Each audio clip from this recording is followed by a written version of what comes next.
Hello, welcome back. I am, safe to say, fucking buzzing my sorry tits off to be back podcasting. I've took a little, you could say, hiatus. Yeah, things have been a bit of a journey getting this kind of going, to be honest. And yeah, a few updates from me. So I just thought I'd do a little bit of a catch up, just to zone in on the beverages of choice, okay? If you're watching the video, of course, we have the cup of tea, not just a cup of tea, a biscuit brew by Yorkshire. Okay, what the fuck? Tea bag left in because I'm a slut for a good cuppa. Bisto, mate. And then my new obsession, dash cans. Talk to me about dash cans, right? I have really been enjoying the dash. I think they're actually quite fantastic because I love a lovely, like, nice, refreshing drink. But I used to smash, you know, fizzy drinks. Like, obviously there's loads of sugar in it. They're not good for you. I love this. Absolutely love it. There's no sugar, no calories. It's all natural flavourings. I just thought I'd put you onto it. If you're not onto dash already and you're like me, that you like a nice refreshing drink, get your fridge stocked with them. I think they're absolutely fantastic. As another side note on that, Ocado, fucking cracking Ocado. The deals on there, like, you know, there's this kind of thing in my head where I just always thought it was for the rich people, you know, the people that can afford to spend bank on the food shop. Now, let's cut the shit a minute. We all love a little bit from M&S, a little bit of Marks and Sparks. I've got a Marks and Sparks local to me, and I can't deny that I do, in fact, love going down Marks's, getting myself some bits, Percy Pigs, the mini walnut whips, the blueberry hot cross buns. Are we having each other on here? Absolutely stunning, right? Where I was going with this was, of course you can get Marks on Ocado, but Ocado, they have their own brand, right? I am not exaggerating. I'd say cheaper than Aldi, but I do fear what makes it not cheaper than Aldi is the fact that I go absolutely wild for it whenever I do an Ocado order. But what I like to kind of say to Harvey is, like, I try and kind of not kid him, but, like, you know, it does work, is that basically that we do a kind of Ocado restock whenever we can. Do you know what I mean? The restock is where it's at. I love a restock. I love stocking up on my goods. Like, I want goods in. Do you get me? The original point there was that you can get dash can, buy one box, get the second half price on Ocado. And Ocado do these discounts, right, all the time. 30% off your first order. Where can I sign the dotted line? In short, I love Ocado. That is my beverage of choice at the moment. And I have, right, oh dear God, I'm going to sound like such a basic bitch, but I've got a Stanley, right? It's a new purchase. Listen, I love a drink, right? But the cup and the conditions have to be right. Now, this Stanley, okay, now I was just using like a dupe of a Stanley, thinking like, well, why would I pay all that money for a cup? Nah, I'm not arsed. Consider me a basic bitch with a Stanley in her hand. I'm not sorry about it at all. The second that you've took a sip from this straw, you'd get it. I'd never understood it. I just thought, oh, every fucker's got a Stanley this, Stanley that. Me and my little Stanley getting about our day to day. Lock me up, throw away the key. That's what I say. So I couldn't recommend it enough, to be quite frank. So that is the package deal that we've got today for the beverages. Anyway, what's new? I feel like I've not recorded in ages because I haven't. I've been having a bit of not a crisis, but, you know, at the start of this journey, it's all a turning point. It's all a learning curve, and there's things that I need to figure out. One thing I have figured out is that this is not a one chestnut. Sorry, hold that thought. We have a family of pigeons, okay? And Chestnut has just rocked up for his bird seed, right? Chestnut is our brown pigeon.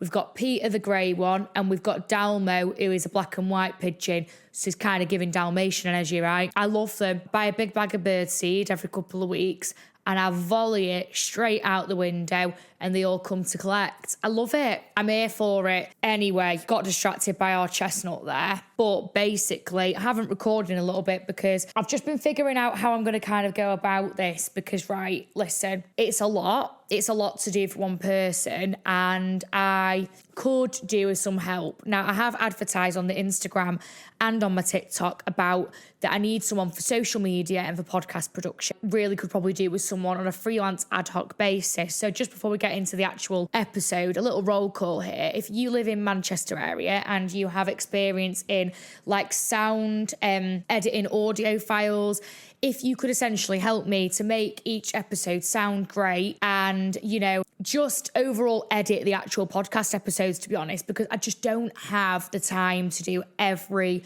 part of this and for it to be consistent and post it every week. Basically, if you do, please email sidenotethepod@gmail.com. I'm open to students, graduates, as long as you've got experience. And it could actually be a really good way, if you are a student listening to this, for you to get some actual like work experience, and it'd mean that you can work with me, which would be fucking fantastic. Anyway,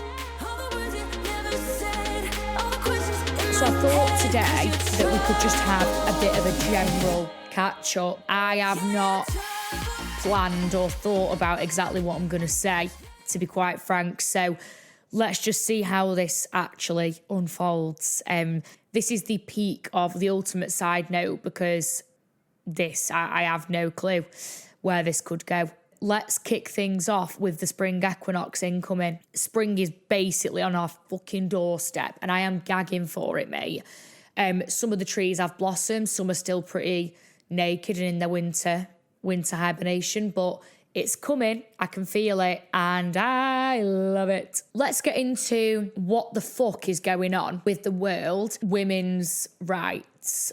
I just want to take a step back for a minute. In what world, and I'm going to put this bluntly, if you don't like it, ciao for now, mate. If you've got a dick between your legs, in what world do you think that you have a right over women's bodies to actually use your voice to say that you are to dictate the rights of women, what they choose to do with their body, and whether they choose to have children or have an abortion? Please enlighten me. That, to me, is absolutely bar-fucking-baric. This is the world we're living in. Now more than ever, we need more women using their voice to remind people of this bullshit, because this ain't on, and it ain't it, mate. I can't live like that. Obviously, there's a lot going on in like the US with like reversals on women's rights. And now we've got people at the forefront of UK politics actually talking about abortion. People with dicks. The people that don't even carry said fucking child. There's places in America where it is illegal to have an abortion, even if it's incest or a rape or it's a child that's got pregnant. What in the Handmaid's Tale is that? It is absolutely devastating for women's rights and how far we've come that we're the Western world, right? There's places around the world where it's been for a long time heartbreaking for women's rights, and here we kind of go about as if like we're ahead of the curve, and you know, or this and that. Ahead of what curve? Because the curve seems to be bending right back the other way. Do you know what I mean? And the funny thing is that the majority of the time, these people in power saying about all this shit, they've got a dick. It's men. Funny that. Like, I just need a bit of a rant about that. And what's his name? I try not to concern myself too much with these people, but that Matt Goodwin, essentially blaming women for not having enough children and saying that we should be taxed if we don't have children, and that we're having children too late, etc. And that women, I quote, I'm reading this here, we need to be given a biological reality check. Okay, let me give you a biological reality check. Biologically, this doesn't concern you. So it's funny that, isn't it? Because it's always these big prominent voices about women that don't tend to be women themselves. It tends to be the men wanting to dictate what we can and can't do in terms of our rights, our bodies, our voice, how we put ourselves out to the world, and it is exhausting. I want to cut the shit for a minute. It was International Women's Day a couple of days ago, so happy International Women's Day. And please, please, now more than ever, take up space, be a voice. Make clear that you are not here to like back down and listen to absolute tosspots like that. That's my 2 pence on that. I do believe that through history, women have essentially been knocked down.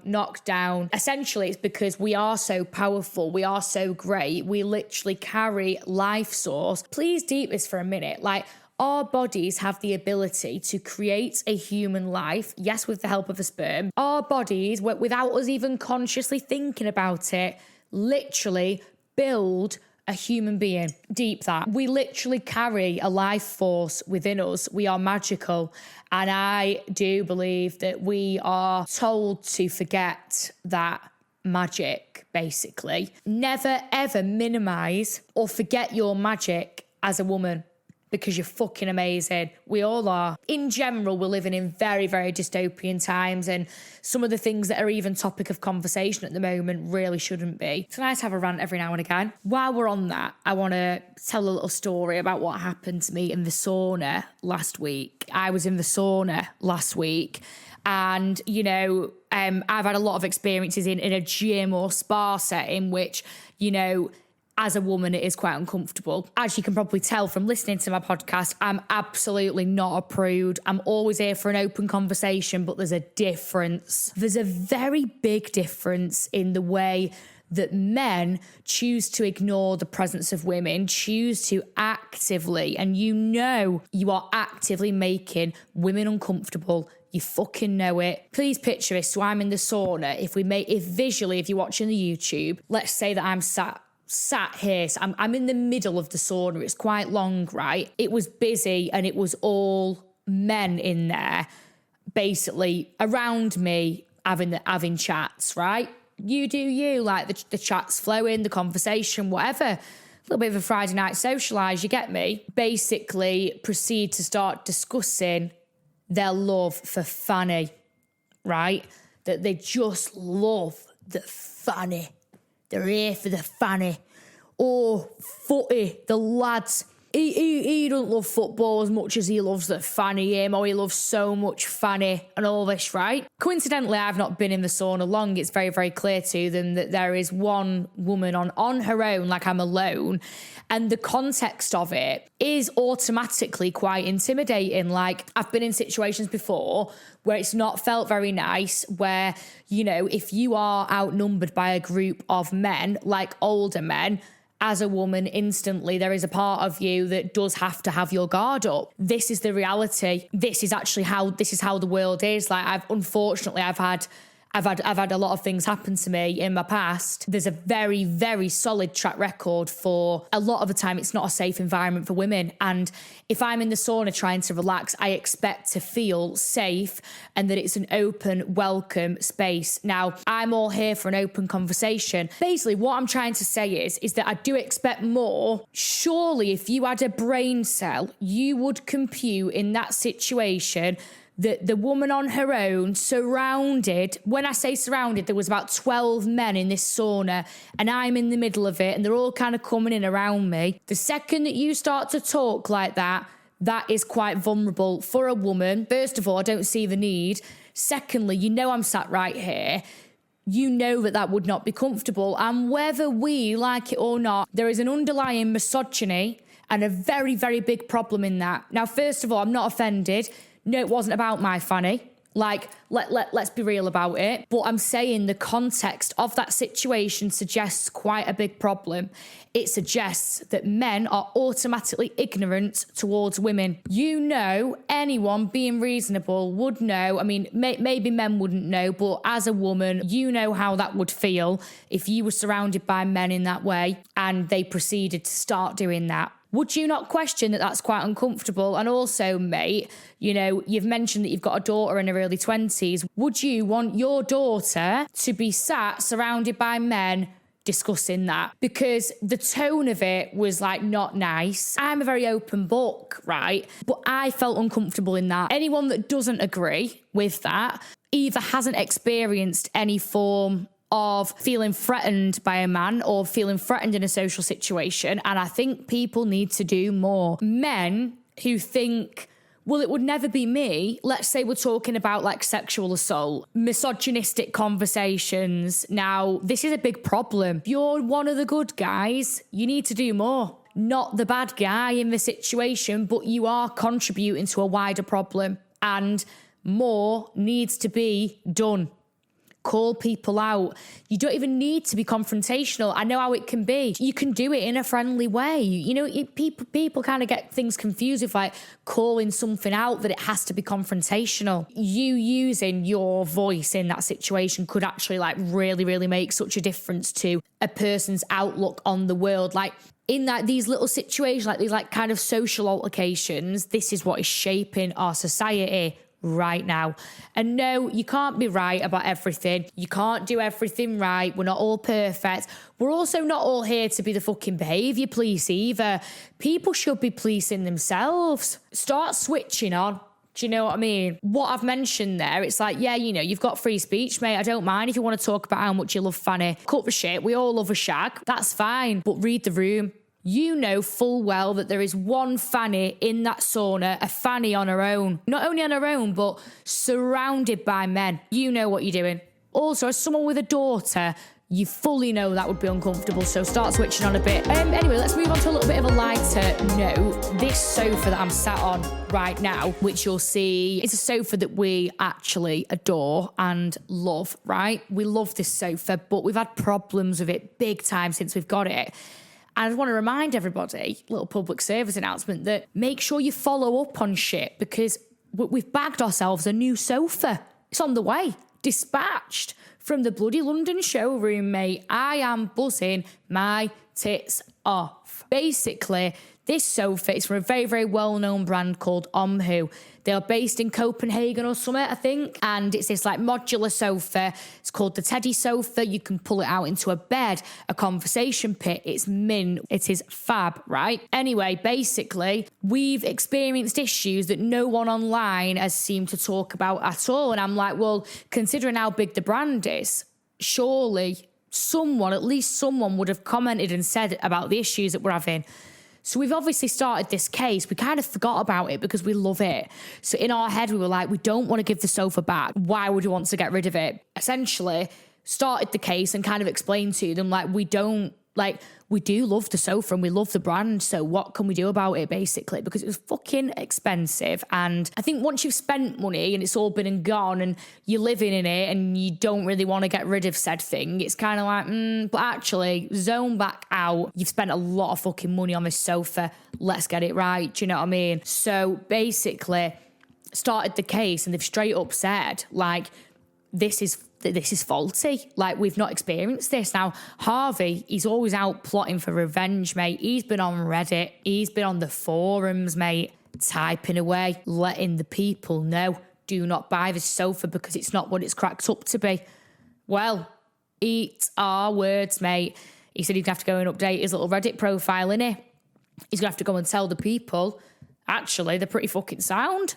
They're sound, they've sorted us out. So listen to this, right? The covers on it, this is another thing we love about this brand. So you can add more to the sofa, it's modular. So if we want to buy more and make it bigger, we can. The covers come off and then you can like essentially change the colour of your sofa. So they've only gone and said to us, keep the covers and the bars and stuff as spares, and these cushions, the cushions that kind of wrap around it, that like you lean on as opposed to sitting on, we can keep them. I was like, right, keep talking. And we'll send you a brand spanking new sofa for free in a new colour. Basically, that we'd have two colours of this sofa to interchange at any time. And I was just like, whoa, where can I sign the dotted line? That is brilliant. Like, what the fuck? So essentially, we are getting a new sofa and I'm buzzing about it. So this in future might actually be a chocolate brown. Now, we wanted the chocolate brown one initially. Like, we kind of said, you know, when we get another colour, we'd get the chocolate brown. So I'm just thinking, like, what a nice little selection that is, because we want to get an armchair for in the corner, and that is like kind of a chocolate brown as well. So it's all worked out in our favour. Now, me and Arv, right, we are so positive. We put good out there. We always just have a little giggle. We've come out on top again. Look at us go. We're getting a new sofa. Brilliant in life. You'd just go, oh, brilliant. Well, they were at fault, so we should get a new sofa. Obviously, yeah, facts. But like, we are so grateful for that. And like, we always put out there a level of gratitude about things that we receive or things that come to us more than just flows to you. And it just depends how you see the world. You know, people that kind of go through your life and they're like, nothing's going my way. Well, nothing's going to go your way then, mate. Soz. The more good you put out, the more good flows to you. Simple as.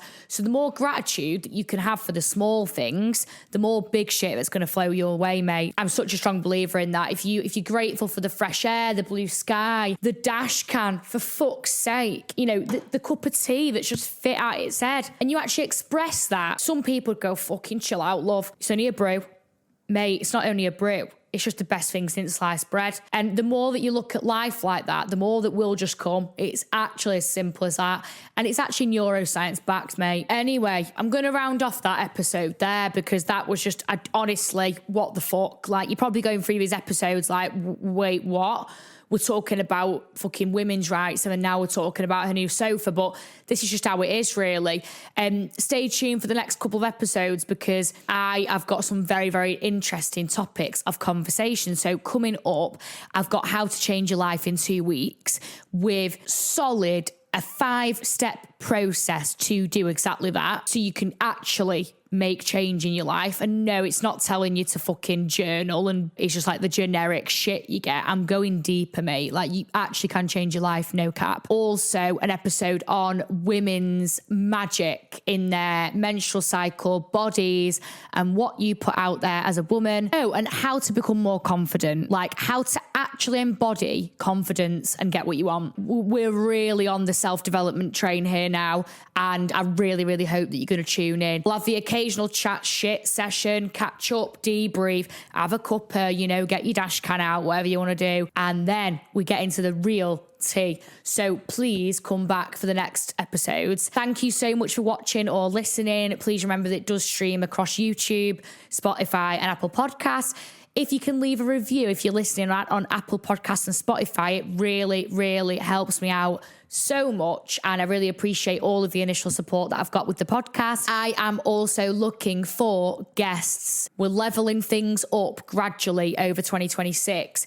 If you would love to come on, either you want to just have a bit of a general chat shit session like I've just had then, or you've got something that you really want to speak about on here, can you email sidenotethepod@gmail.com or contact me on like TikTok, Instagram or something like that, which is Aqua Amber with 3 A's in the middle, if that makes sense. I want to be having some good conversations now. Like, I'm buzzing about it. Thank you. It's really good to be back. Thanks for listening to me chat out my arse. Fuck.